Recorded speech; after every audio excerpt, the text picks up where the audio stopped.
बिहार की जागरूक जनता ने जंगल राज को जड़ से उखाड़ के फेंक दिया।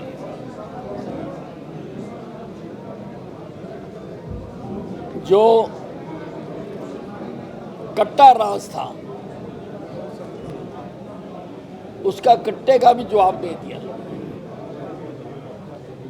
ये प्रधानमंत्री नरेंद्र मोदी जी के विकास की जीत है। ये अमित शाह जी जो आज के चाणक्य हैं,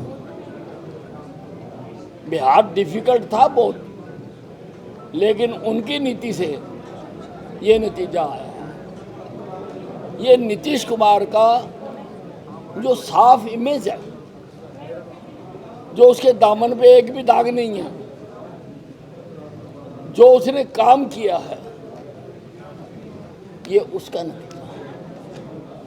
और जो ये मैं बातें कह रहा हूँ, ये सारे हिंदुस्तान को अपने ध्यान में रखनी चाहिए। राहुल गांधी तो वोट चोरी की आरोप लगाता है राहुल गांधी, क्या कहेंगे? एच फैक्टर भी दिया हरियाणा। राहुल गांधी की हैसियत तो सबके सामने आ गई।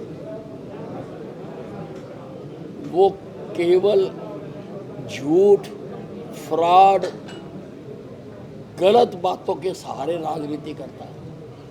उसको लोग पसंद नहीं करते। उसके पास अच्छा कहने के लिए कुछ भी नहीं है। अब वो इतना शोर मचाता है कि वोट चोरी हो गई। मैं उससे पूछना चाहता हूँ कि कहीं किसी की 2 बार वोट बन गई, 3 बार बन गई तो वो तो दिखाता है, पर वो वोट पड़ी किसको? फायदा नुकसान तो उसका हुआ होगा ना। वो तूने आज तक नहीं बताया।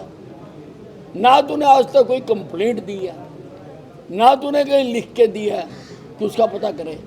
और दूसरी बात, चुनाव आयोग ने हर पार्टी, हर कैंडिडेट को अपना नुमाइंदा वहां बैठाने का, पोलिंग एजेंट बैठाने का अधिकार दिया है। अगर इतनी जाली वोटें पड़ गई, अब तो कह रहा है बेल्जियम की एक औरत ने इतनी वोटें डाल दी, ब्राजील की, वो तो नजर आती है अलग से। तो तेरे पोलिंग एजेंट ने क्या किया? उसने क्यों नहीं रोका? और तूने उसके खिलाफ क्या कार्रवाई की? तू सरकार से कह रहा है, चुनाव आयोग के खिलाफ कह रहा है, तूने अपने आदमी के खिलाफ क्या कार्रवाई करी जिसने रिपोर्ट नहीं की, जिसके सामने वोटें डलती रही? और अभी मुलाना में भी, अंबाला जिले में एक महिला की 232 वोटें निकली, 232 वोटें। और मुलाना से तो एमपी भी कांग्रेस का जीता है, एमएलए भी कांग्रेस की जीती है। इसका मतलब ये सारा फ्रॉड तो तुम कर रहे हो, इसका सारा लाभ तो तुम ले रहे हो, और तुम झूठ बोल के लोगों को गुमराह करने की कोशिश कर रहे हो। पर लोगों ने, बिहार की जनता ने राहुल गांधी को जवाब दे दिया।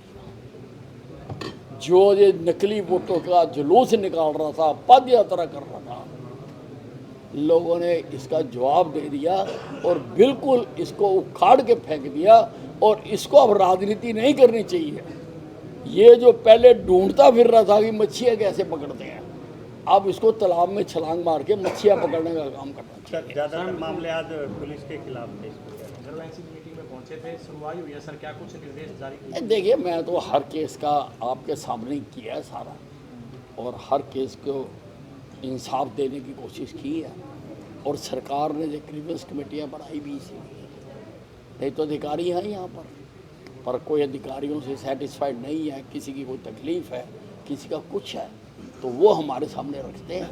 सर बहुत सारे कंप्लेंटेड है, बहुत सारे कंप्लेंटेड है जो बाहर रह जाते हैं सर, अपनी अमित शाह, आपने कहा था कि ये जो शिकायतकर्ता है ये दूसरे देश के नहीं है, उसके बावजूद भी प्रशासन बैरिकेड लगा के असली शिकायतकर्ताओं को रोक लेता है। यहाँ से ज़्यादा तो बाहर आता है। देखिए, ऐसा है, एक सिस्टम है कि जो इन्होंने एजेंडा बनाना है उसमें कितनी दरखास्तें आई, और आज तो मेरे ख्याल बहुत ज़्यादा आई हैं, सर पुरानी ज़्यादा सर पुरानी शिकायतें सबसे ज़्यादा आई हैं, नहीं सर पुरानी सारी आई हैं। बाकियों की भी मैं हर बार एप्लीकेशनें लेके जाता हूँ। अगर जिला सुना मेरी बात, एप्लीकेशंस लेके जाता हूँ, प्रशासन को दे के जाता हूँ और उनको कह के जाता हूँ कि इसकी कार्रवाई करके जिस डिपार्टमेंट को आप भेजो उनको चिट्ठी लिख दो कि तेरी दरखास्त आई थी अनिल विज के माध्यम से, हमने इस डिपार्टमेंट को भेज दी कार्रवाई करने के लिए। जो नहीं करेगा, जिसकी नहीं होगी, वो मेरे पास आ सकता है। खाद्य पदार्थ के मामले में सिर्फ सैंपलिंग होती है, कार्रवाई कुछ नहीं होती, क्योंकि खाद्य पदार्थ के मामले में सैंपलिंग होती है। आप देखो, मैंने एसीएस हेल्थ तक बात की है, आज तक किसी ने नहीं की होगी, सर ऐसा भी और उन्होंने सील करने के ऑर्डर भी दिए हैं और छोड़ेंगे भी नहीं। मामला आज सामने आया ना, छोड़ेंगे भी नहीं, जो उनको छोड़ते हैं उनको भी नहीं छोड़ेंगे। क्या सर वीसा कैसे केस ऐसा हो में सकता है? सीबीआई को पाँच ट्रांसफर किया गया है केस। हाँ देखिए, एक डेथ हुई है, उसका आज तक पुलिस जांच नहीं कर पाई कि ये मृत्यु कैसे हुई है,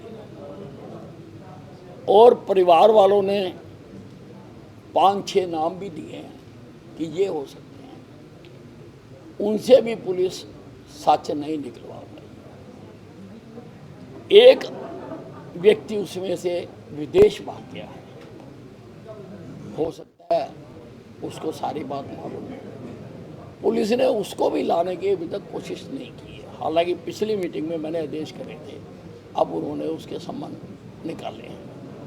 तो ऐसी हालत में जब पुलिस ये कर रही है, मैं पुलिस की किसी दूसरी एजेंसी को भी नहीं दे सकता, दूसरे ज़िले में भी नहीं दे सकता। जब ऐसा इस तरह से ये हो रहा है, तो आई थॉट कि भाई ये सीबीआई को केस देना पड़ता है, तो अब हम सरकार को भेज रहे हैं, फैसला तो सरकार करती है कि भी सीबीआई ने करना या नहीं करना। सर आप तो डीजीपी भी बदले गए हैं, फिर क्या चक्कर है कि मतलब ये सब, अब तो डीजीपी भी नए आए हैं, शिकायतें ऐसी की जो कि तो हैं। मैंने देखिए डीजीपी आए हैं और डीजीपी पहले दिन से ही अच्छा काम करने लगे हुए हैं और चीज़ें ठीक करने में लगे हुए हैं। सर एक लास्ट क्वेश्चन सर आपने कहा था कि आप 35 साल से विधायक हो और आपने कहा था कि मैं दावा करता हूँ कि अगर मुझे सीएम सीट मिल जाए। नहीं, मैंने कभी नहीं कहा, ना, मैंने कभी नहीं कहा। मैंने जिंदगी में ना, गलत है, मैंने जिंदगी में आज तक कोई इच्छा नहीं रखी, मैंने आज तक किसी से कुछ मांगा नहीं है। ये हर बार जब चुनाव होते हैं सारे एमएलए दिल्ली जाते हैं, मैं आज तक कभी नहीं किया। कोई मंत्री पद लेने के लिए जाते हैं, कोई डिपार्टमेंट लेने के जाते हैं, मैं आज तक कभी नहीं किया। जब मुख्यमंत्री का तय हो रहा होता है तब भी मैं अम्बाला कैंट में था, और चंडीगढ़ से मीडिया आया था, उन्होंने पूछा मेरे से कि सारे लोग तो दिल्ली गए हुए हैं, और मैं सीनियर मोस्ट भी था उस वक्त भी। मैं 2014 में भी सीनियर मोस्ट था, मैं आज भी सीनियर मोस्ट हूँ, पर मैंने कभी नहीं चाहा। मैं जिस पार्टी का सदस्य हूँ उस पार्टी में यही सिखाया गया कि डोंट डिज़ायर बट डिज़र्व, ये उस पार्टी में सिखाया गया है। और हमें तो उस वक्त सिखाया गया जब हम बच्चे थे, हमारे दिमाग में तब से छप गया, अब वो मिटाया तो जा नहीं सकता, और हम तो उसी नीति पर चल रहे हैं और उसी पर चलते रहेंगे। साहब आखिरी प्रतिक्रिया, एक एसडीओ को सस्पेंड किया गया था, हाई कोर्ट ने डायरेक्शन दी थी, उनको जो है स्टे कर दिया गया था। उन्होंने अपने ऑर्डर में कहा है कि ग्रांसीज कमेटी को कोई ऐसे आदेश की पावर नहीं है। सर क्या कुछ नहीं, देखिए उसका कोर्ट में जवाब दे रहे हैं और उसके लिए करेंगे, बताएंगे भी क्या उसने किया था। और वो तो अकेला जाके ले आया ना जी, तो डिपार्टमेंट भी अपना पक्ष रखेगा। Thank you.